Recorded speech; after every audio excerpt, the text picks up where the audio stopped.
On Christmas Eve, a young boy builds a snowman which comes alive and takes him on an adventure to the North Pole to meet Santa. That is essentially the story, the whole story of The Snowman, which is a book that was drawn. Can you say written when there's no writing in it? But yeah, written by Raymond Briggs. That was adapted into this film, The Snowman. Now, this is pretty much a classic. It's one of those films that is on every year at Christmas. You kind of feel obligated to watch it, I think, at this point.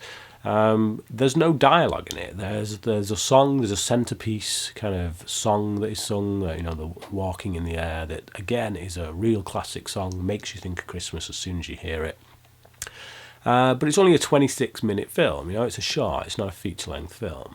But I felt like I had to include it in this just because, yeah, I've pretty much seen it every year since I was about 4, so I still like it quite a lot. I think the animation is very, it has a very romanticised view of the English landscape, I think. When I look at it, it harkens back to a less harsh time, I guess.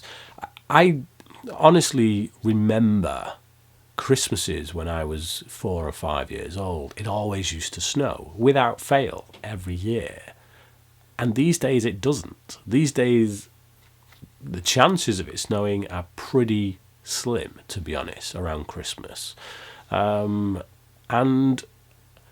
when I watch this film, it reminds me of those times. It reminds me of when it used to, it used to snow every year at Christmas. That was Christmas to me. So for no other reason, I like watching it for that. But yeah, the animation is beautiful, absolutely beautiful, and it's done in the style of Raymond Briggs' original artwork from his book.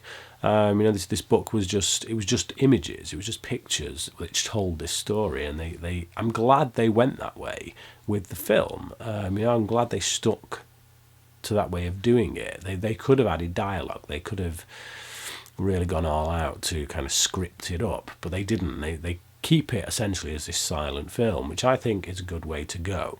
There's still a lot of humour to be found in the images. Like there's a moment when the young boy is rushing to put his pants on. He's so eager that to get out and build his snowman that he forgets to put his underwear on, and it's quite funny just seeing this bare-bottomed kid trying to pull his jeans up and run outside. And there's a lot of little moments, little character moments with the snowman when he's getting too close to the fire. Long before we had Olaf and Frozen, we've got the snowman kind of sitting there warming himself by the fire and suddenly freaking out because he's melting. So yeah, it's nice. I really like it. The only thing I would say is that it does seem to end a bit abruptly. It's like, yeah, the boy comes out, finds the snowman gone, and then it just ends. It goes off, and it's quite a sour note to end on. It's a bit, you watch it and you're kind of sad by the fact that this kid has lost his friend, lost this snowman who's melted. And I guess that's how we all felt as children when we built snowmen, and eventually, they would melt. I remember feeling a bit sad like that as a kid. But yeah, I think this film, what it does best is it captures the feeling of childhood. It captures the memories of how you felt during Christmas time at childhood, the excitement. But yeah, I'm going to give it a 4 out of 5. Like I say, it is only just a short, but it is very well done indeed. And I still love the song as well, Walking in the Air. I can't help but sing along to it every time it comes on. So 4 out of 5. But what about you? Have you seen The Snowman? I'd be very surprised if you haven't. And if so, what do you think about it? Comment below, let me know. Until tomorrow, thanks for watching.